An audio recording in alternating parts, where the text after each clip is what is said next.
What's up, everybody? This is B12. What's going on, Daric B? And this is Music Biz Mondays. What's up, DB? Oh man, we're just talking about performances and the best ways to, not maximize your performance, but to be more of a expert at it. Like there's certain things that new artists do that, well, for one, let's start with practice. Okay. So you should usually have a small set. If you're doing 3 songs, you should have a performance set, like something you could practice. And the worst thing that I see is guys up there doing what? Inviting their friends on stage. Yeah, 50 people on stage. You don't know who's the performer, who got the mic. Yeah. And usually it's several people have the mics. And then the one who's really supposed to have it is kind of dropping the mic and letting other people say the parts. Now that can work, right? But let's rewind. So what, I'm going to translate. This is the importance of your performance. It's lost in the sauce these days. First off, shout out to Igor Beats. He says this like daily. Yeah. He's like a big proponent of, why are you rapping over your vocals? I understand that can be necessary. Yeah. We've had situations with our artists in the past where we had a performance at the last minute. We didn't have a studio available to us. You pop a CD in, I get it. But if this is your go-to, if that's your normal behavior, right. Then you're already losing because, and it all connects, and Daric can correct me but if I'm wrong, but one of the things is we're really not there for whatever they're going to pay us for that show. We're actually there to convert a super fan. Right, absolutely. You want to put on your best foot forward.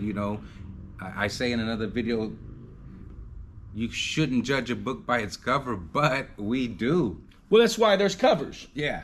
So I hate it when people say don't judge a book by its cover. Me and this guy, 20 years ago, 25 years, we argued about it all the time. He taught me Photoshop. We were on Photoshop 3, I think, in them days. But I would be like, nah, Daric. And he like, nah, it works. It does work. And he wasn't wrong. But if you look historically at the successful, speaking of books by its cover, we'll just take a second. Graphic designing, Photo Doctor, Funky Fat, Pen and Pixel, go down the list. There's a reason they were so successful. So if you apply that same concept that you apply to artwork or photo shoots to your live performance, it will give you a lot of leeway with developing, or I should say, I like to use the term converting your super fan, because the person who's at your show might just be at this pub or bar or club to have a drink. Yeah. But you have an opportunity to convert them. They might be a super fan of Larry June. They might be a super fan of Avril Lavigne. They might be a super fan of Rakim. But that doesn't mean they can't be your super fan. But one of those things that all those people I just named, they had amazing performances. All people ever need is a chance to prove they have the sauce, right? Yes. So when you're getting ready to do a performance, what you need is a performance track, which is basically an instrumental with the hook and your ad-libs still in the song, right? In a former lifetime known as a TV track. TV track, yeah. But you can call it track with your ad-libs. Sometimes it's just an instrumental. Let me tell you one of my favorite performers, Tech Nine. Yeah. That there's nothing on his track except music. Yeah. And then on the hook, sometimes there's chanting or whatever background stuff. But he's so engaged.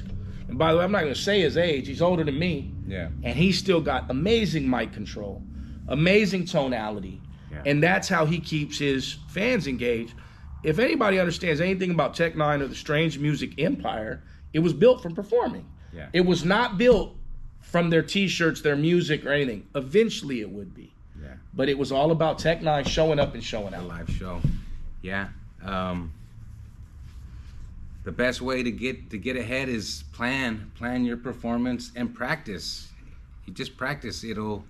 it'll run so much smoother if you practice, because the last thing you want to do is not sound like the record. Yeah, because the record is what possibly engaged them. Yeah. If they already know you. If they don't know you, you're going to turn them off with a bad performance. Yeah. Another thing that's super important, Derek was just talking about practice and having a set. Listen, folks, there's a million studios. I'm not talking about recording studios. I'm talking about rehearsal studios. Look that up. Please Google it. Some of you aren't familiar with this term. It's a little different than the recording studio. Bands are more familiar with it. Yeah. Because it's a place you can pay a nominal fee every hour. You can go practice. They've usually got a small stage, some mirrors in front of you, Some lights. a PA system. You can plug in your mic. They might have one. Shout out to Soundwave Studios in Oakland. If you're in the Bay Area, that's who we love. But they're everywhere. Sacramento, I mean, wherever you're at, they've got them, I guaranteed. And they've been around forever. So this is what they do. Spend that money there. If you went and spent $100 an hour recording in a big studio, now go spend the $25 an hour to master those 3 songs and if the performance. you don't got the money for the, do it in your garage. do it in your garage. Yeah. Do it at the park. But do it. Yeah, no. Practice. You're not going to be invited to the VAMAs to perform and freestyle it. No one got on Rolling Loud because of a bad stage presence. Now, I'm not saying all those folks on Rolling Loud have the best performances, but they have amazing stage presence. Yeah. You know, and that's, you know, what the energy is known for on Rolling Loud. Most of these festivals, these folks were looked at prior like, oh yeah, that person really brings a crowd. And it's not even just brings them, knows how to move the crowd, engage the crowd. So you've got your TV track, you've got your garage or your studio, and you've got your 3 songs at most, but really it's 2 songs, man. Yeah. You're a new artist. 12 minutes seems like an eternity on stage. Oh man, 5 minutes is. Yeah. So get this amazing stage that gets you a DJ if you can, because that's gonna give an ambiance, kind of like a feeling that you're official. That dude just hits that little blend in the background and you know, the horn. I don't know all the terms. Derek's a DJ, Yeah. but it gives a legitimacy. It lends a legitimacy, because remember, hip hop was still always the DJ and the MC. So you may not have a DJ in your day-to-day, but get one for your performances. Yeah. Or if you have no idea where to start, watch big artists, you know, and copy. That's how hip hop starts. That's how we all start in hip hop, is we find someone we like and we copy them for the time being. Emulate them. When you watch Justin Timberlake perform, it is solid. There's no errors. Everything is perfect. When you watch these big multi-platinum albums, platinum artists record, they spend hours and hours and weeks and months on their performance. Yeah, because, you know, this is more true with streaming than ever. The performance is the bread and butter for the artist. But there's a pot of gold in that performance that most people never get to realize. They never get to because their performance never got them there. And that's merchandising. Yeah. People aren't buying your t-shirts on your website if you aren't visible and kicking up dust, making noise, because they go, man, I'll give you a good, I'm going back to Tech 9 because they've done it so well. Remember the FTI shirts? Yeah. Fuck the industry. Yeah. When Tech and them came out with them, not only did I buy one, we were performing with Tech in San Jose. JT, shout out to Big Bro. We were performing with them in San Jose. I said, I got to get one of these. And it wasn't even like a crazy big show because, well, San Jose wasn't really his market yet, but their merchandise game was always on point. And out of the 300 people that were at this club, 100 bought shirts. Yeah. Because they said FTI, fuck the industry, with very clever, nice color scheme. The merchandising is going to be your pot of gold associated with your performance, in addition to converting that super fan.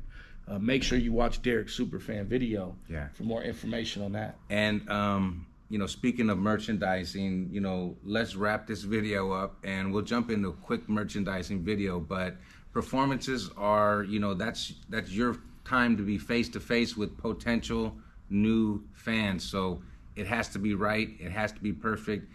And have your friends, you know, watch your performance and let them rate you. Yeah.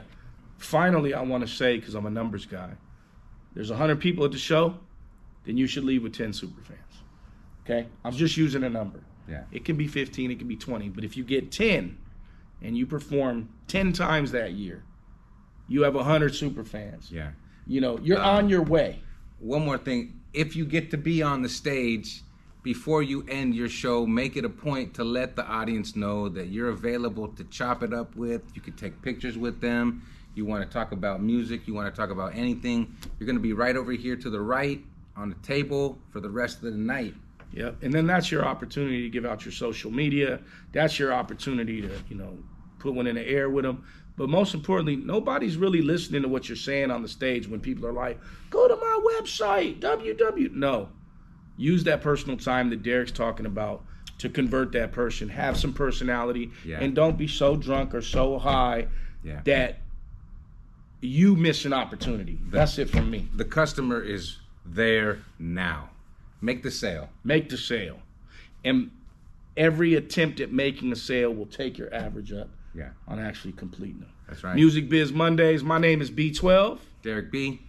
And this is some good game for you.